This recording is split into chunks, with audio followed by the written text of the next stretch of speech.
I'm going to chat, well, we all are. I've made sure it's a group performance here about being fit for skydiving, basically. Obviously, when anyone talks about skydiving, they always sort of say, well, what's involved in that? Surely it's just falling out of an aeroplane.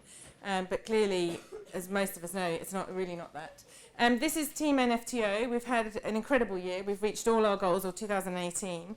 And we're an incredibly healthy team.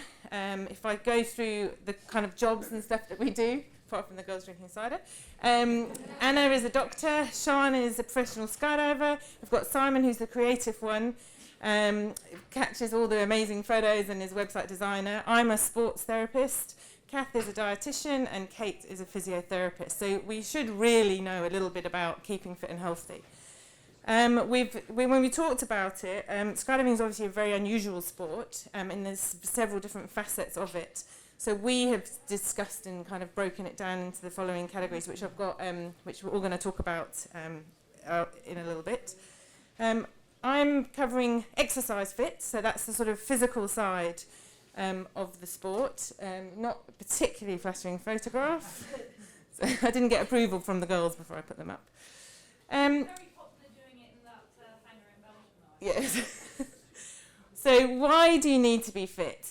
Skydiving is obviously a physical sport. Now, even at any level of skydiving, you're going to need to be able to put a parachute on, walk out to an aeroplane, jump, have enough muscle strength and fitness in order to jump out of the aeroplane, skydive, land a parachute, etc. When we're looking obviously at fitness for team jumps, you know, what fitness does a team jump actually require?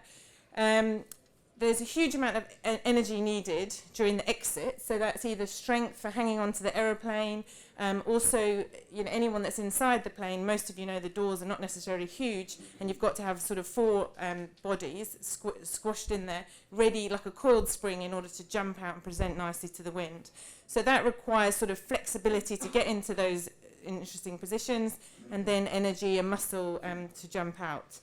45 seconds of free fall, we need to be able to do 100% effort and focus for that time. So, and that requires even perhaps strength for doing some of the blocks, etc. But also, even just the art of kind of staying still requires a huge amount of energy and power. And you want to be able to give, 100% effort for that time.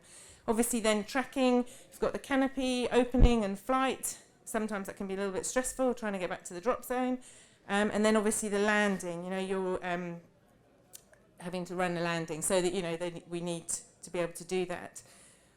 When we look at fitness for team training, obviously you're then talking about doing a camp. We do sort of 5-day camps, 5 to 10-day camps, and in a 10-day camp we perhaps have 1 day off.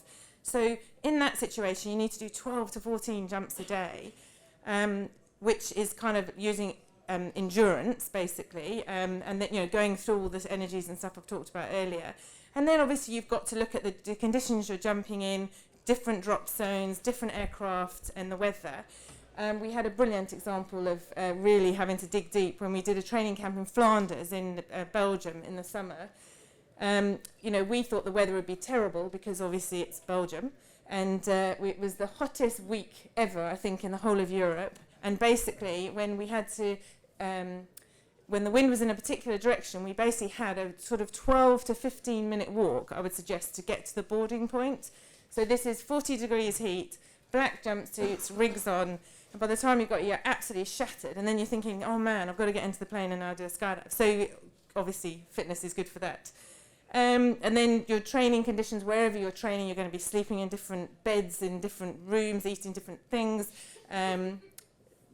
Sorry, and then, you know, so that's something that you kind of have to be able to be adaptable for.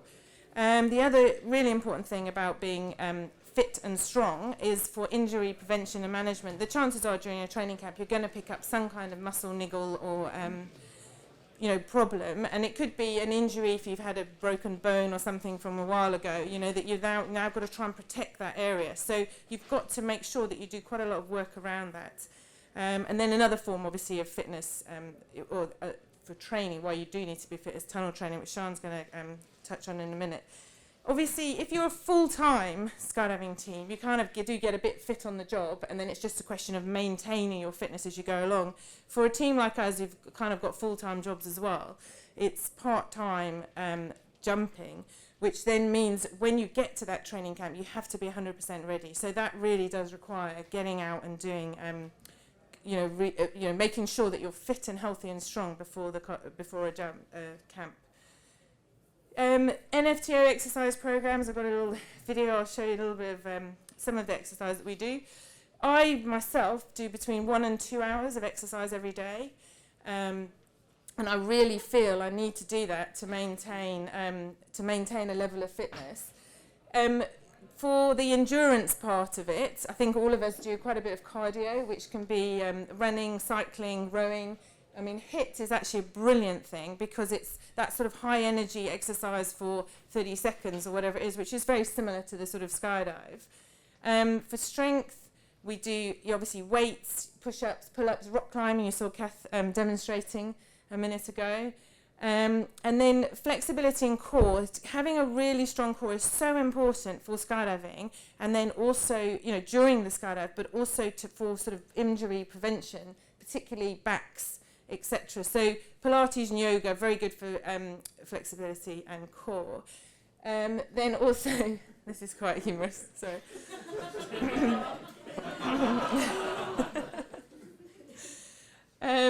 And then the other really important thing is sort of recovery, and this is, I guess, what you do more through a training camp. When you are jumping, you're not able to then go and spend 2 hours exercising because you'll never be able to do the jumps as well. But it's really important to sort of stretch, and sports massage. Obviously, I would promote that. And then it's really important to sleep well, so it's none of the big parties late at night and stuff. So you really, you want to be ready for sleeping. Okay, skydiving specific training. I've got another little video here, and this is a very sad state of affairs when you spend a sunny afternoon walking around your house with a parachute on. But as inside centre, I really struggle with exits, trying to get low and out of the door. So I literally have spent hours jumping in and out of a door, trying to emulate what we do in the aeroplane. And then you'll see Anna, who gets to jump into swimming pools in Abu Dhabi. She's outside centre. If anyone knows this terrible exit, you have to be athletic. You have to get your legs up. You've got to get your head down. And again, she's probably, I don't know, thousands of pool entries like this. And she used to get warned by the wardens or whatever at the hotels about that. So, and then. It did help, I promise you. It does help. And then this is a classic thing. There's Simon there doing brilliant climbing. He's a very avid climber, and it's almost a good position for him to be in. I chose this photo because he actually looks like he's hanging onto an aeroplane. An interesting story is during the World Championships, we were exiting after the German team, and the weather wasn't great, and the pilot was supposed to tell us he was doing one team per run-in. Didn't tell us, so the first team exited. Then the Germans start climbing out, and the lights are red, and he's shouting at us, so we're trying to pull them back in or stop them. But by that point, the cameraman's already out of the aeroplane. Well, he's holding on. And then there were girls. I mean, this guy's like 6'2" or something, and there were these 4 girls sort of trying to haul him back in, and clearly he fell off. Now, in the event during the competition, that team is supposed to score a 0. Because the team is, member of the team has exited. Fortunately, because of the confusion with the pilot, etc., they were allowed to do a rejump. Well, the girls were then allowed to jump properly with him. But the story about this is that Simon has guaranteed that if that ever happened to him, he is so strong he'd be able to climb back in the aeroplane without.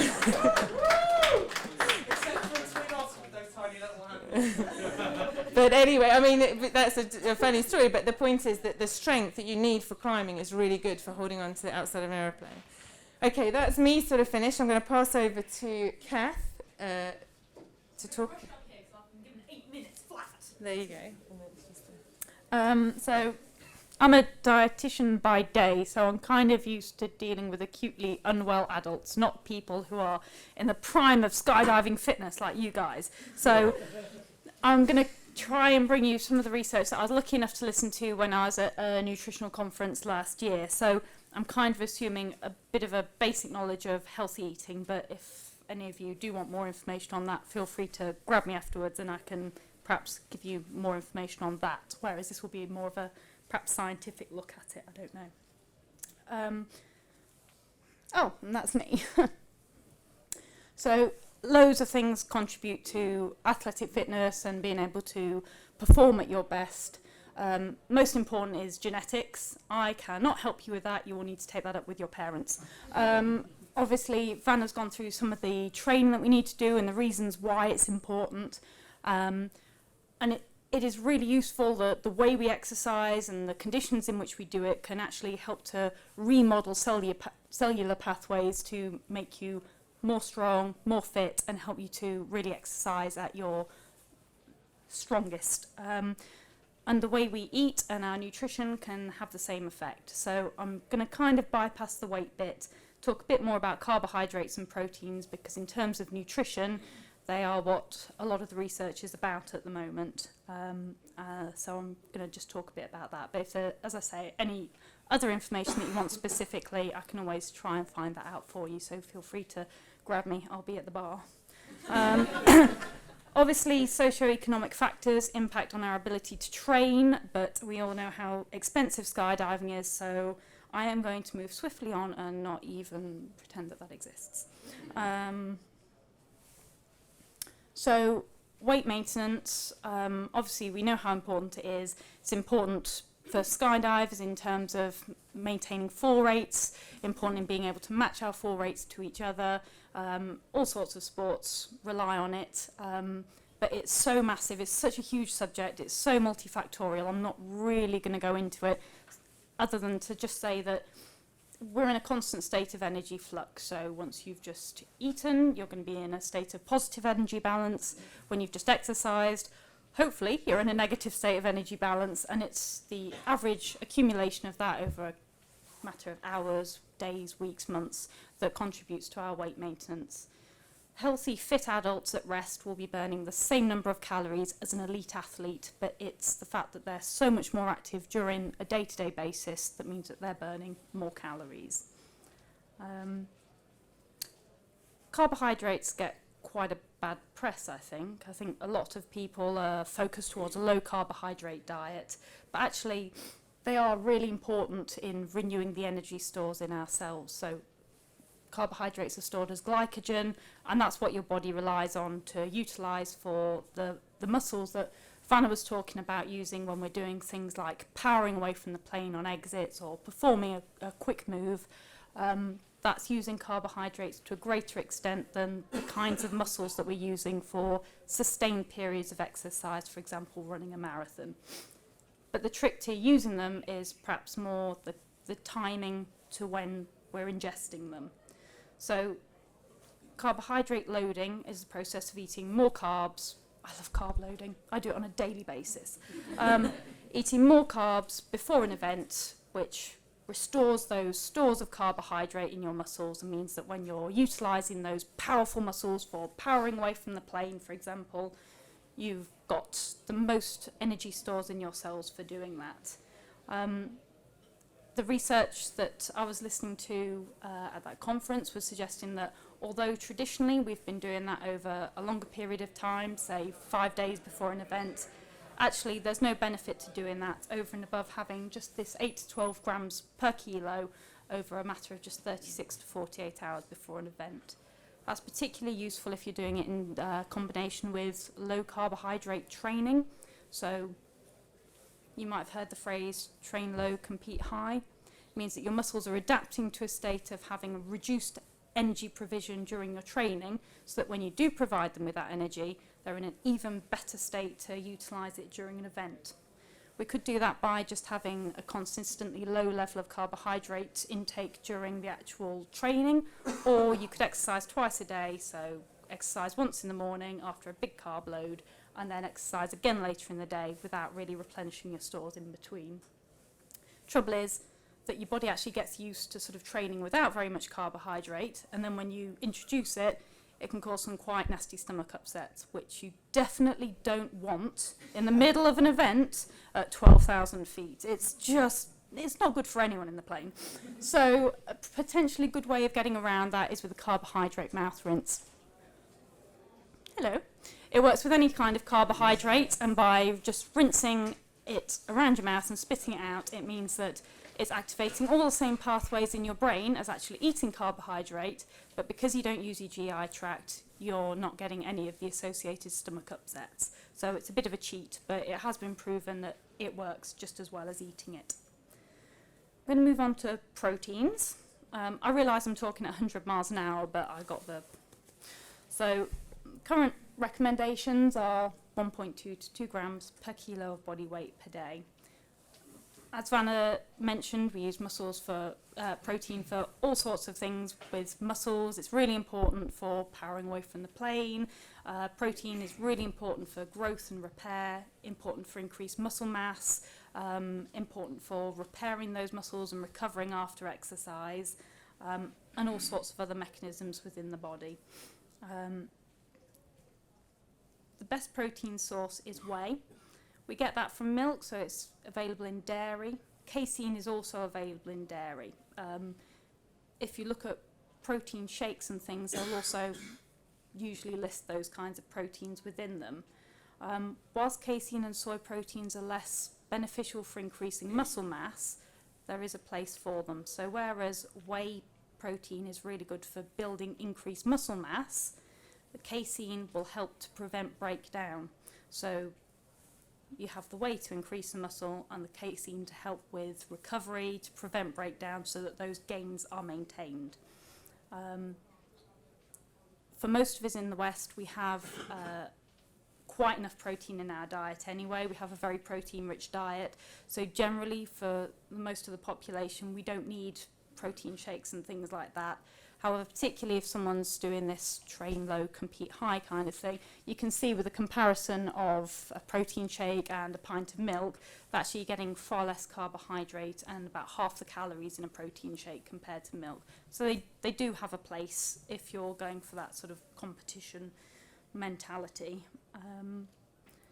The timing of protein ingestion, at the latest research, they didn't really touch on it at the conference that I went to, but the latest research that I've personally seen was that it should be taken after exercising. Your body doesn't store protein apart from in muscles. Protein is made up of amino acids, and they're just circling around your body until they need to be used and then excreted by the kidneys. So if you're not using those amino acids to build proteins and build muscles, basically you've just got really expensive pee.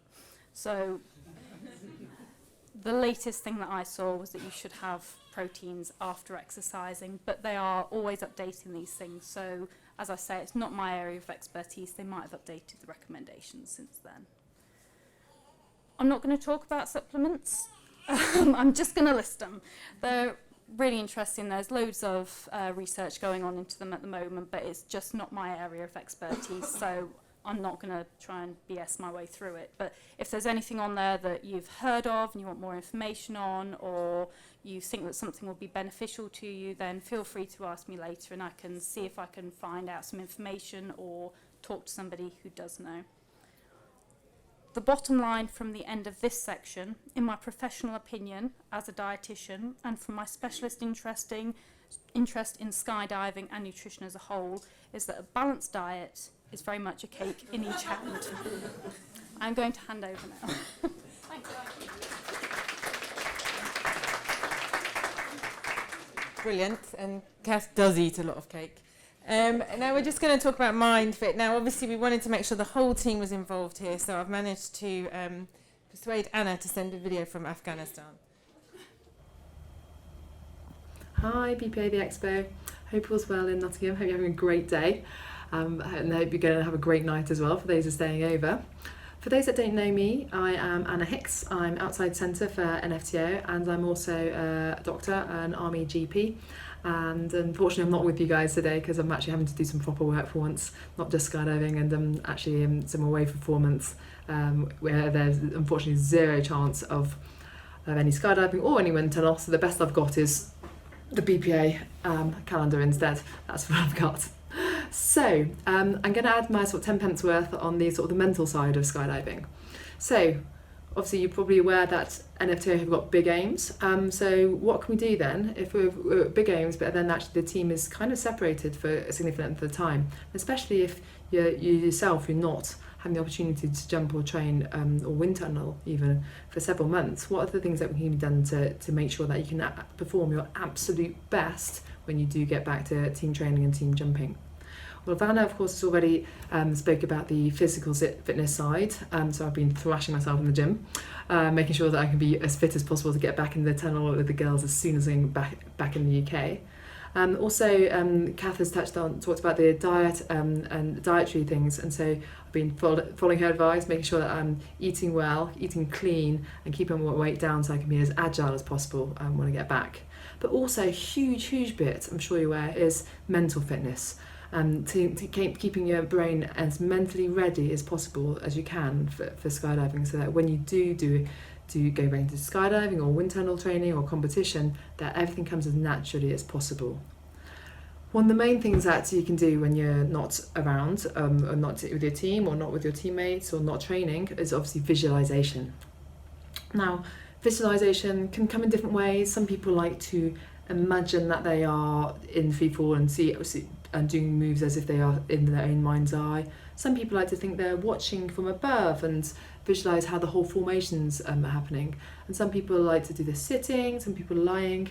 Personally, I found the best way to lock in the best moves and the best training value is actually walking the dives, or even if needed, do it lying on the floor, so I can use all the muscles that you're using, getting your abs, locking in as much as possible muscle memory, and locking in the muscles that you're using. It's not just remembering which move and which arm and leg to take, but it's also the faster you want to go, whether not just in belly flying, but also in free flying as well. But it's using that, getting that muscle memory, so that muscles are moving automatically, and then then you can think more about what's coming up next. You get increasing your anticipation.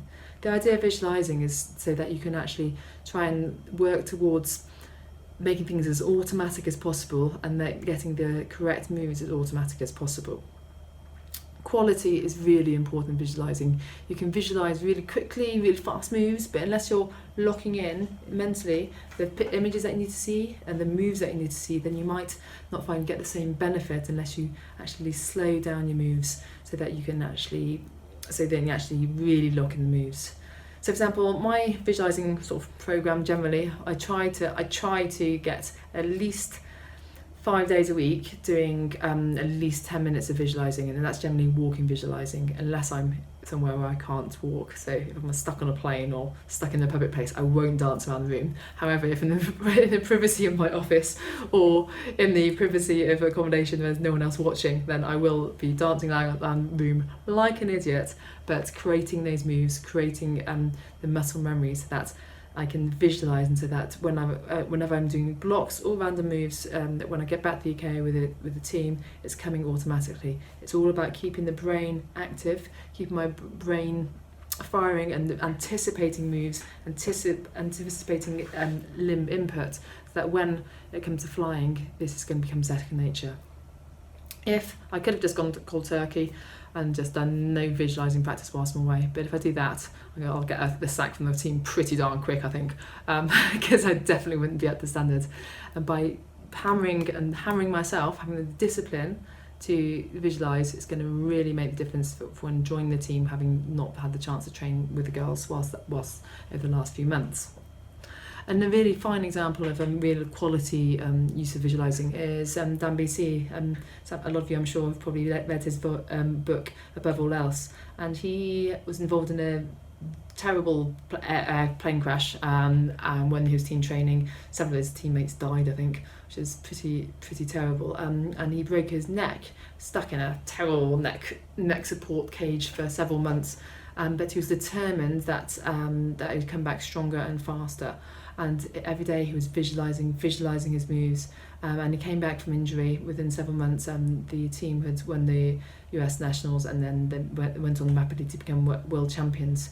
So visualising, even if you're broken, even if you're away from a tunnel, or away from away from a drop zone. Visualizing is a real quality thing that you can do to improve your performance, whichever discipline you're looking at in skydiving. Racing drivers do it with their car driving, skiers do it to their skiing, and every sport where it's got a skill element will do it. Even the runners, they will still visualize their start, visualize their moves, and it's so important to get this muscle memories locked in. So what else can I do about visualizing? Apart from visualizing, what else can we do to make sure I'm mentally tough? So I've got to expect tough. So as well as doing my mental visualizing, I'm training really hard. So because fitness, as well as just being injury prevention and being able to cope with the rigors of doing 12 jumps a day or an hour of wind tunnel, it also means that the fitter you are, the more likely you can cope with the mental strain of training and competition. If you take away any fatigue elements by making sure you're as fit as you can be, and fatigue is not impacting on you, that means that you can do 12 training jumps a day, maybe 14 training jumps a day without fatigue kicking in. So the fitter you can be, that means the better mentally you can be. So you take away the fitness issue and you can concentrate on being mentally fit. You've got to expect it's not going to be easy as well. Team training is not going to be easy if you want to achieve. If you go on just do a fun team, great, and just going to use 4 or 5 jumps a day, great. It's not going to be so physically tiring or mentally tiring. But when you're working hard, learning new moves, team training is going to be tough. So once I've come back into the UK, come back to Europe, team training, competition time going on. What other things can we be doing for our mental fitness and mental preparation for during competition, during team training? I mean, a huge thing is, as well, you've done your fitness, you've done your visualizing, you've done your team training. Next thing is sleep. Sleep is so important. Even if you lose a couple of hours of sleep, it's going to affect your concentration levels, your ability to concentrate, especially later in the day, and your ability to concentrate on later rounds. When you're competing, you want to be firing absolutely as many cylinders as possible, so trying to get the sleep in is really important. If you're a good sleeper, great, just make sure you give yourself time to sleep and don't stay up socialising all night if you want to achieve high goals. Hey, if you just want a great fun competition, great, have a late night, but if you want to be achieving the absolute best during training or competition, getting sleeping is so important. If you're a troublesome sleeper, like a lot of people are, as we get older, we get more trouble sleeping as well. Things that you can do is thinking about avoiding screen time for the hour before bed. The glow is really bad for waking you up and affecting your sleep time. Trying things like sleepy tea, chamomile tea. Sleepy tea is a good favourite when we're team training. Chamomile tea really good for helping switch the brain off. Avoiding the caffeine late at night. And also things like if you really struggle with anxiety or problems with insomnia, I think there's an app that you can get called Calm, which I often advise for patients with anxiety or sleep problems. It's a really good for trying to switch your brain off to help with sleep, and that's called the Calm app. It's got a lot of good feedback. Other things that you can be doing to help your mental fitness, again linked in with the dietary side, is booze or not boozing. Again, A, from a safety point of view, you don't want to be over the limit when you're jumping, from a safety point of view, but B, it has such an impact on your memory, your function, and yet also again impacting on your sleep quality. If you're going to drink before competition or before team training, and more than one glass or one beer is going to have a detrimental effect. You will be dehydrated. You won't function so well at altitude with the hypoxia, and it is going to have an effect on your mental function. It may be only small margins, but again, if you want to achieve, it's all these small margins, all sorts of small things that can add up to impairing, either helping or impairing your mental fitness.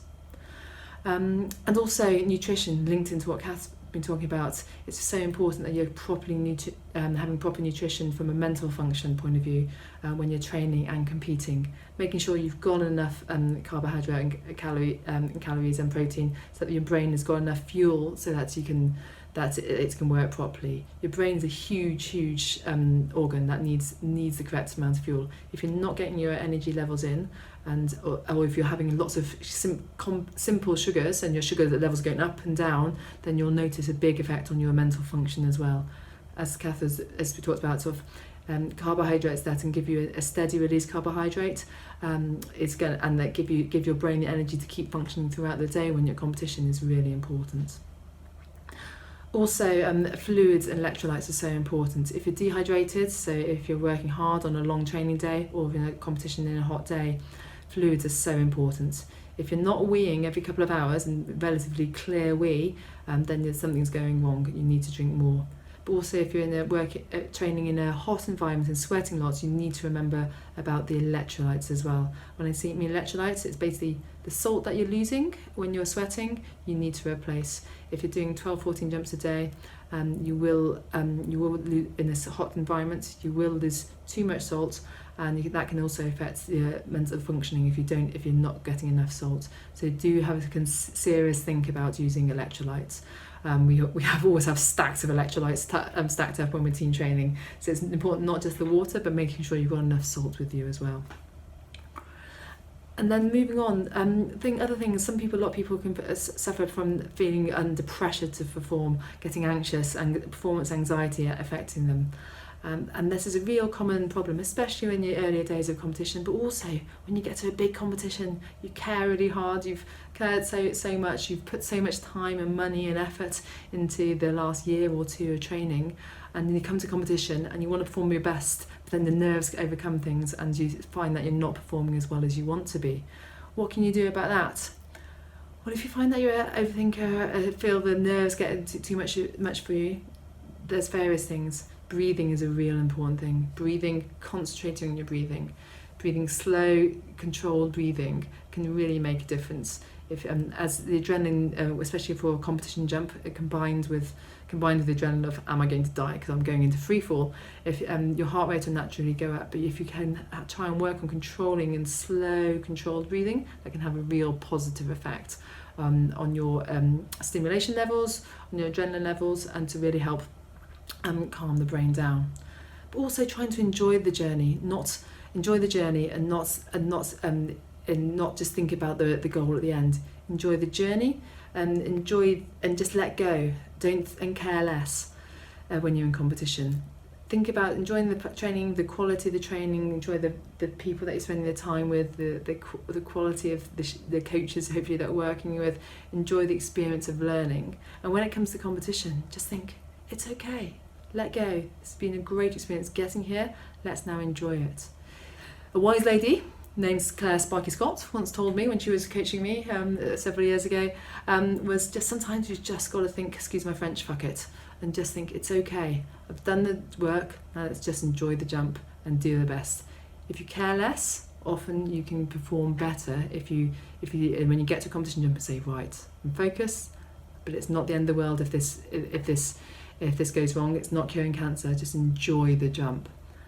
Stress can really affect competition levels. So, for example, we've noticed in different competitions at different stages in the year, in the same season, that if we care more or care too much or stress too much or put too much pressure or expectations onto ourselves, then we really can, that can sometimes affect people's performance. And actually, if you think, it's okay, we're just going to do our best and try our best and enjoy the journey, then often you'll find that you'll get the best performance out of it.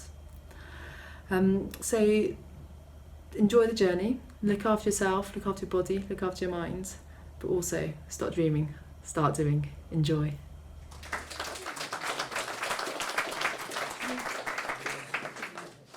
Follow that. Mine's going to be short and sweet. My name's Sian. I am a full-time skydiver and a tunnel coach.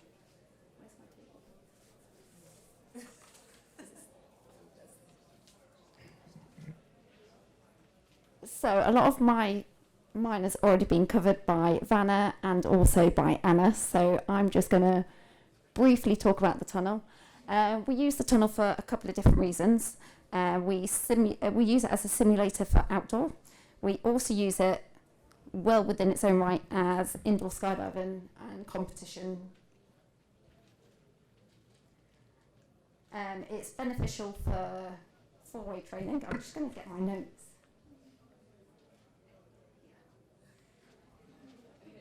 Hi. So it's extremely beneficial for competition training in a lot of disciplines, including our discipline, four-way FS. We, NFTO, have seen an increase in our performance by participating in tunnel camps with different coaches, and not only working on our individual skills, but also working on team skills. As a team, this year we're looking at doing 50 hours, and we're going to, one or two, and over those camps we're going to look at doing a lot of the training on individual skills, with rigs and also without rigs, depending on what our aims are.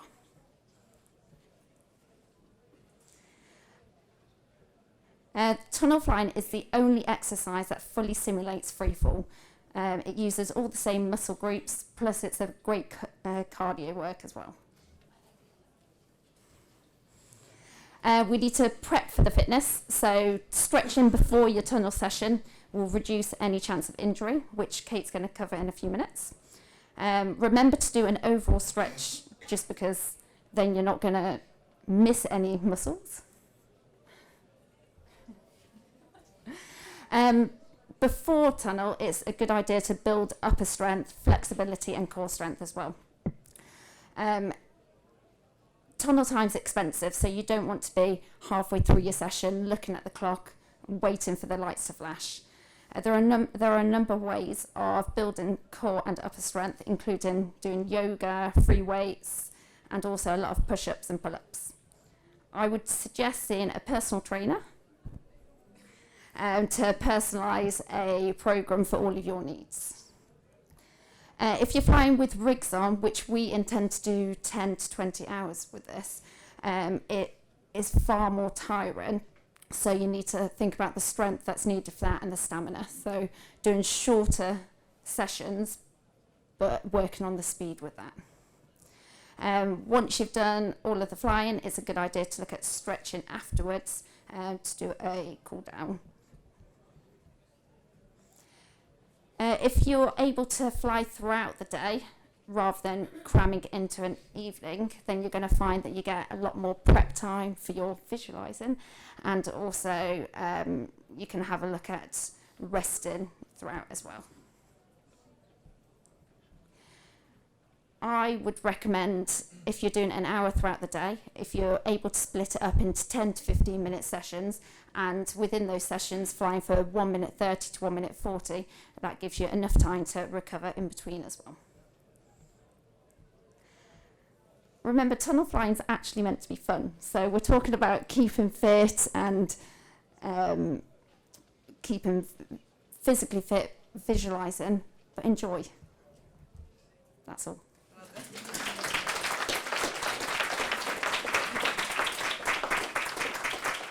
I was very rude and made sure everyone got to speak, and as you can see, some of us really don't like talking. I'm worried about we're running out of time. Should we be really rude and cut Kate? No, Kate really wanted to do this. But Simon's got... Okay, here it is. It's either Kate or me. Oh, let's go for you. Kate, What are you for? Kate's better, I think. Well, right, start with you. I'm just worried about timing, that's all. We're going to do personal time for you, yeah? You'd prefer... Yeah, let's go for Simon, and then we can ask Kate. Yeah, put Simon, play Kate, and then... Yeah, okay. I was kind of hoping that I wouldn't have to speak to her. There we go. So, the subject that I want to touch is less about fitness, it's more about the mental side of being a cameraman. And a lot of what I am going to talk about is not just about being a camera, it transfers to pretty much any other discipline. So let's talk about the probability of error. So it's time for a bit of question time. So I'd like you to put your hands up if you've ever had a zip or a booty fail on you in a jump or when you're about to get on. Right, put your hands back down. What about a camera, Mal? Who's had a camera that wouldn't switch on? Or switched off midway through freefall? Yeah, we've got more people. What about somebody who's got in the door and totally forgotten what the skydive was, which grips to pick up? It's increasing this probability, isn't it? Okay, what about somebody who's been in the door ready to go, then the team's just gone? Has that happened to anyone? Yeah. As cameraman, that happens to me a lot. What about somebody who's had an ALTI fail, switch off, just not beep, inaudible, something like that? Okay. Right now, so with all those questions, put your hands up if you put your hands up to any of them at all.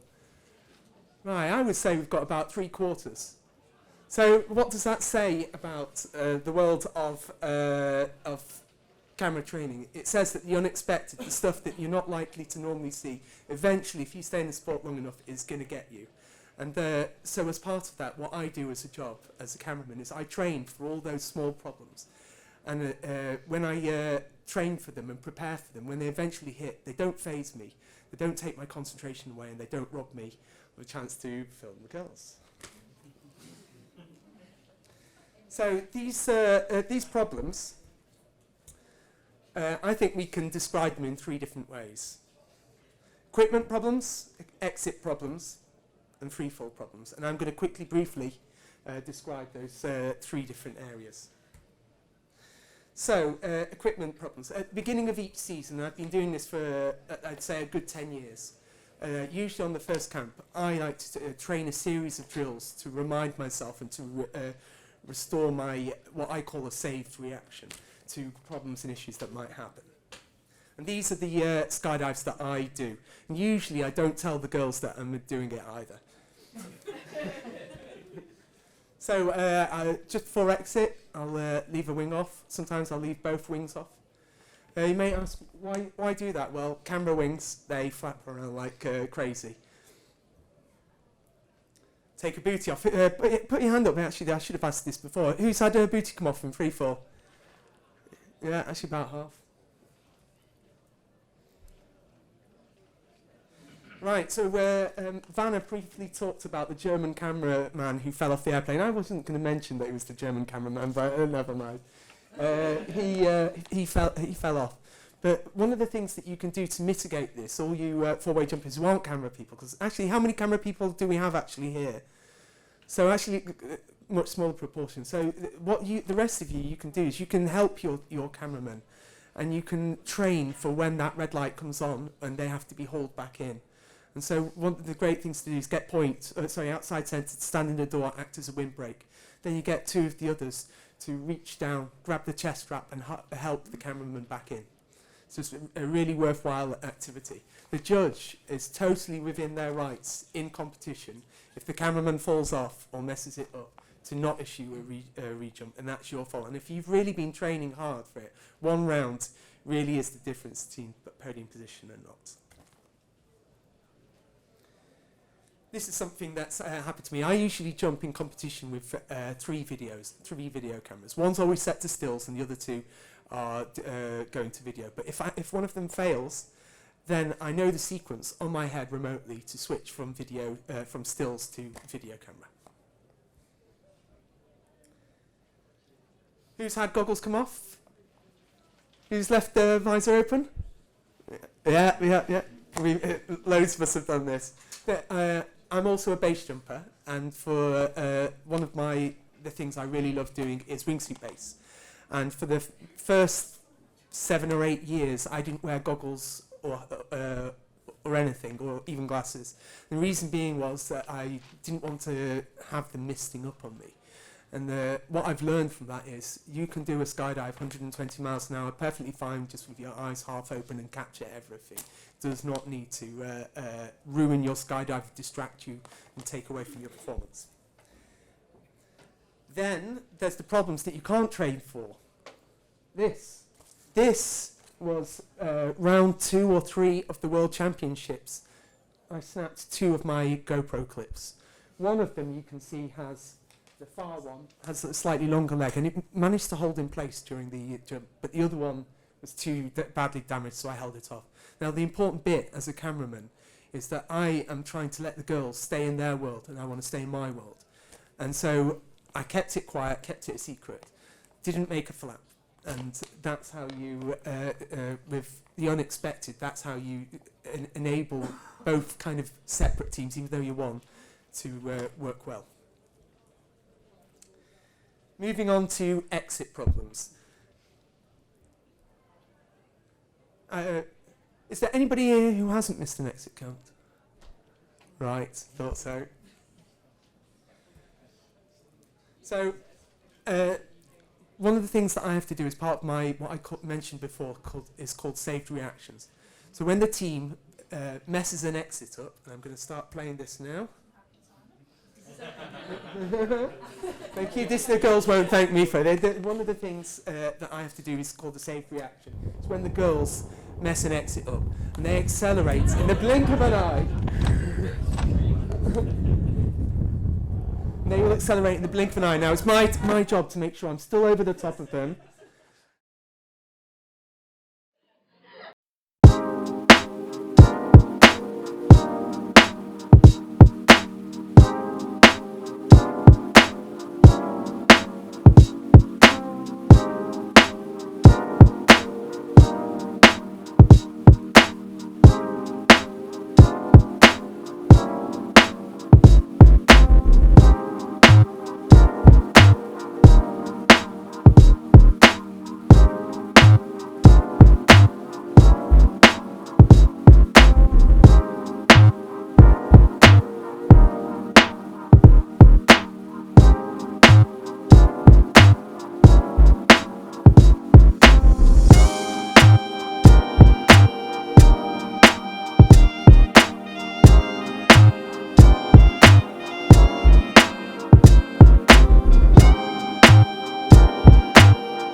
Thank you.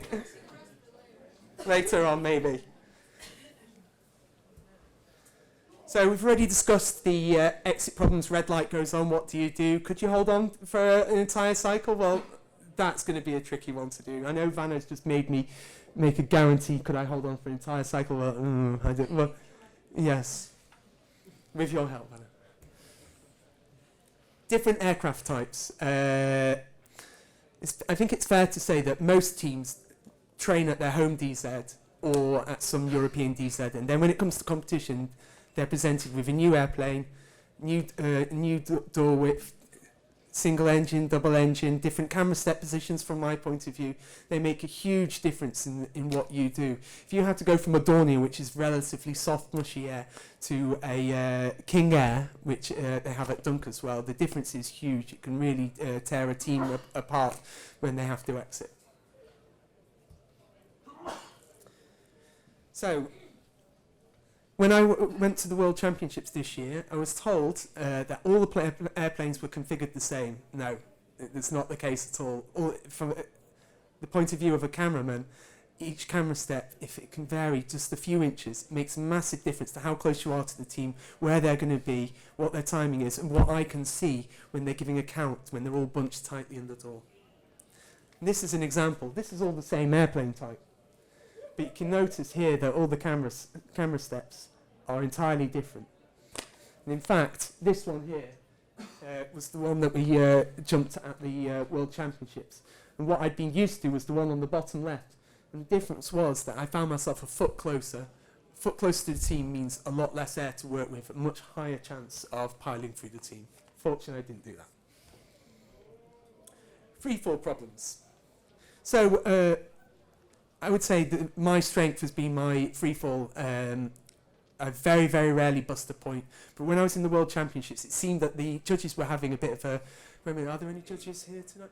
A bit of a pissing contest with each other. Who could do the most busting? And the problem was that hands were disappearing behind grips. Now, if you're a VFS cameraman, the problem's even worse than it is for somebody who's doing 4-way or 8-way. And so I found that this was a huge problem. for the last 2 years, I've been really working on strategies to not just stay still in freefall and let the team present, but to move around, be in the right place, make sure that when a hand disappears behind a booty, I've got it in shot. Doesn't always work, but it's a work in progress. That was the curse of the disappearing grip. Right, most of us here have done nationals, right? Is there anybody who hasn't done nationals here? No. Okay, so for some reason at nationals the weather is rarely good, and most of us end up having to go through cloud. Now it may be totally legal. I'm going to play a video here. I'm sorry, but I'm not going to reveal which DZ this was at. And this was a training jump, this was not nationals. And we just spent the whole skydive going through thick, bilious cloud. Now, as a cameraman, what do you do in that point of view? The answer is that you go as close as you dare go to them. It means that you'll have a slightly shallower perspective, but losing them is a bad idea, piling through them is a bad idea. And with the extra mist, it means that those grips have less contrast compared to the others. So that is my advice. Go as close as you possibly can. Bad spots. Who's gone into free fall and realised they should have paid more attention to when they got out? Who's just gone? Who's got in the door and just got out? It'll be all right. It won't be a problem. Yeah, we've all done that. And then as we've got closer to opening up time, we've started paying less attention to the skydive and more attention to, oh dear, we're maybe having an off landing here. So that's a big problem. And in competition, you have to accept that the likelihood of that happening is quite high, especially if you're third team out. So getting used to that and thinking, fuck it, I don't care, pardon my French again, is part of it, but it is actually quite important. So, the road to Eloy and Siberia. This year we've got the World Cup in Eloy, then the year after in Siberia. And for me that poses two really difficult aircraft that I've got to cope with. Twin Otter, the handles on the Twin Otter are notoriously difficult to get on. So you can see them at the top there. So climbing back from one of those is a nightmare. The camera step, you can't actually see the camera step from the actual door when you're doing that. So doing climbing where you're reaching with your feet and your hands sideways is actually quite a good strength and confidence thing. I've also got to cope with this monster, which apparently, I've never done a camera jump out of it. Apparently, unless they put the wheels down, which most of them don't, flies really fast, faster than a King Air. And the door is really, really narrow, really tiny. It makes it keys really hard to view. Craig, have you done some jumps out of this? I have. Some have nice doors, actually. Some have bigger doors. Oh, really? Okay. About as well as a door. Right. Okay. Well, hopefully we'll get lucky. But you hear the landing gear on running. When you don't run into it, you get the gear look out. Yes. That one is very difficult. Yeah, that's old block one. You could have. Right. I'd like to finish, ladies and gentlemen, with some top tips. First thing to notice as a cameraman, everything changes all the time. People have bad days, flying different airplanes. There's different judges there, doing different dives. Never expect things to be consistent, to be regular.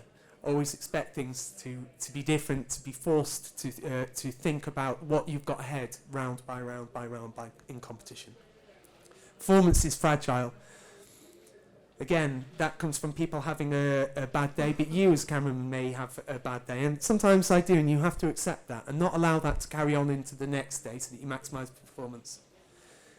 When I'm training in the gym, when I'm at home and I've got a spare few minutes, I'm watching videos, not just my videos of jumps that I thought, yeah, I rocked, but videos of other cameramen that I think are amazing. Like one of my inspirations is Danny from Hayabusa, was one of the best cameramen I think I've ever seen, and I know all his videos online are, and I just watch them. Sounds a bit pervy, but there we go. Learn the rules. So here's an interesting rule. Did you know that if you're in an airplane only in competition for above 10,500 feet for more than 15 minutes, you are allowed to get a rejump? And one or two go-arounds at altitude waiting for cloud, that happens. And Anna, although she didn't mention it, Anna has suffered from a bit of hypoxia in the past in jumps. So as a cameraman, what I do is if I know it's going to be dodgy, on the way up, I'm getting little video clips of the cloud layers as I go up. And also, once we get to 10,000 feet, I'm taking a little video clip of the time on my wrist alti. And then once I get to 15 minutes, I've got it there. So I know that in the unexpected case that I'm going to have to justify getting a re-jump, I've got the documentary evidence to prove it. Find somebody, I've already said this, find somebody who's good, find somebody who you trust, somebody you can have a regular email conversation with. That goes for anything. Learn to like statistics, be a nerd. So every skydive that I do, and I've done it for years and years, I have a scale between 0 and 3. 0 means I totally bombed it, no judge in their right mind is going to give it. 1 means that if it's a local competition, the judge is likely to give it to you, but not definite. 2, you'll definitely get the point, but you could have improved yourself. It's not perfection. And 3, you could not have got it any better. When you get those video clips where you get a 3, that could be for anything, a block that you really liked, you really performance, cut it out, save it to your hard drive. Lastly, although Anna was saying not to care too much, I kind of have a different opinion. I really, really care about my video work. It matters to me that I do a good job. I can't give them any extra points, but I can certainly take away a lot of points. Right, thank you very much.